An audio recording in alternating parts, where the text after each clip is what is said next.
shirkani jaraayid ay sida wada jirka ah u qabteen mas'uuliyiintani ka tirsan xisbiga mucaaradka ee wadani hormuudna uu ka ahaa musharaxa jagada madaxweyne xigeen ee xisbiga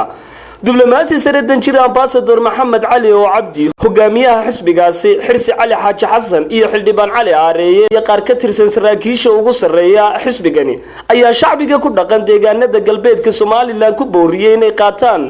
Kaadhka Codbixinta Doorashoyinka Somaliland oo laga bilaabayo 29 bishan aynu ku jirnay Abriil deegaanada hoos imaada goboladani waa kuwan hadaba iyagoo arrimahaasi ka hadlay ayaa jirta marka boorama Somaliland miisaan weyn ayay ugu fadhidaa runtii miisaan weyn ayay ugu fadhidaa marka meeshii waan daah furnay in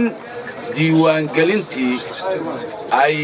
dadku kaarashii halkay iska diiwaangeliyeen kaarashii ay qaataan kaarashaasna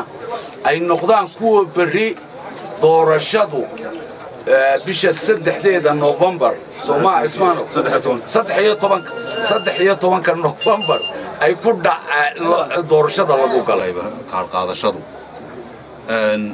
kaar qaadashadu goob kasta waxa ka soconaysaa 5 casho qura ka soconaysaa marka waxaanu dadka reer awdal ku baraarujinaynaa inay ka faa'iideystaan 5 casho goob kasta uu kugu imanayo qofkii siday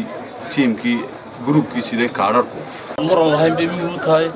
waana guul taariikhi ah awdalna watii hore lagu dhisay magaalada Boorame hore watii lagu dhisay Somaliland maanta jirtay shaqadiisa dimuqraadiga guushii hore halkan uga dhalatay dhameystirkeedii weeyii waa inaynu doorasho galno xalaal maanta kolba salaadii joogta la tukada maanta waxaan fariintu tahay oo aan u sheegaynaa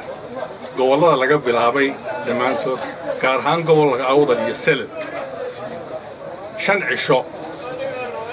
oo dadkii 147 ka inta sayidka isdiiwaangelisay